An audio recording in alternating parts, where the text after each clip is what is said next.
مجلس اتحاد المسلمین کے صدر اسد الدین اویسی نے میڈیا سے گفتگو کرتے ہوئے تلنگانہ کی کانگریس حکومت کو سخت تنقید کا نشانہ بنایا اور غریب عوام کے حقوق کے تحفظ کے لیے فوری طور پر مستقل رہائشی سرٹیفکیٹ جاری کرنے کا پرزور مطالبہ کیا۔ انہوں نے مقتدر جماعت پر حقیقت سے بے خبر ہونے کا الزام لگاتے ہوئے کہا کہ اگر حکومت یہ نہیں سمجھ پا رہی ہے کہ یہاں کے غریبوں کے پاس ضروری دستاویزات نہیں ہیں تو وہ زمینی حقائق سے بالکل کٹ چکی ہے۔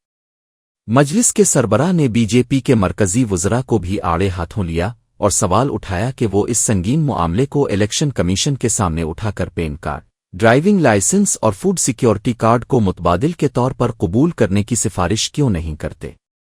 انہوں نے حکومت کو انتباہیہ کے حتمی فہرست کی اشاعت کے بعد سازش کا رونا رونے کے بجائے ابھی سے اس کا ٹھوس حل نکالا جائے اور کرناٹک کی طرز پر یہاں بھی مستقل رہائشی سرٹیفکیٹ کا نظام فوری نافذ کیا جائے۔ بلا شبہ اسد الدین اویسی کے اس تیکھے سیاسی بیان نے دستاویزات کے اہم مسئلے پر ریاست کی حکمران کانگریس اور اپوزیشن بی جے پی دونوں کو کٹہرے میں کھڑا کر دیا ہے۔ کیوں نہیں بھائی پرماننٹ ریزیڈنس سرٹیفکیٹ کیا چیز ہے جو آپ کو روک رہی ہے؟ یہ میں ڈپٹی سی ایم کو بھی میں اور ٹیمریس کے چیئرمین جا کے ملے، بولے ان کو، چیف منسٹر سے میں ملنے کا وقت پوچھ رہا ہوں، جنوری کے بعد ایک بار ان سے ملاقات ہوئی تھی یہ حج کیمپ میں، اس کے بعد ان زیادہ مصروف ہے۔ مگر اگر ایک رولنگ پارٹی اس بات کو نہیں سمجھ رہی ہے کہ تلنگانہ کے غریبوں کے پاس ڈاکومنٹ نہیں ہے تو پھر وہ ریالٹی سے کٹ آف ہے ایک دم۔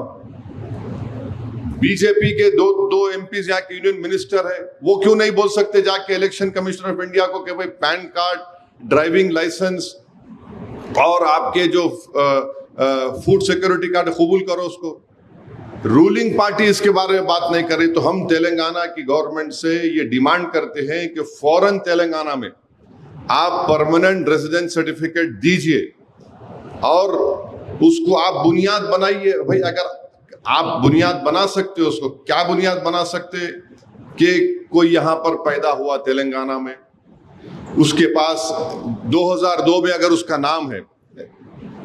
کئی لوگوں کا نام ہے، اگر ان کے ماں باپ کا نام ہے تو آپ دو پرماننٹ ریزیڈنس سرٹیفکیٹ اس کو، اس کے دادا دادی کا نام ہے، نانا نانی کا نام، دو سرٹیفکیٹ اس کو پرماننٹ ریزیڈنس سرٹیفکیٹ۔ جب 4 سال کنٹینیوس ایجوکیشن اگر یہاں پر ہو رہا ہے سپریم کورٹ کے ججمنٹ کے مطابق تو اس کو ایجوکیشن اور امپلائمنٹ میں اس کو حصہ مل سکتا ہے، تو پھر آپ کیوں نہیں دینا چاہ رہے اس کو؟ یہ تعجب کی بات ہے۔ اور گورنمنٹ کے پاس کئی ڈیٹا ہے، آدھار کارڈ ہے، ریشن کارڈ ہے، اسکول کا ریکارڈ ہے، ریونیو ریکارڈز ہے، آپ اس ڈیٹے کو بھی بنیاد بنا سکتے۔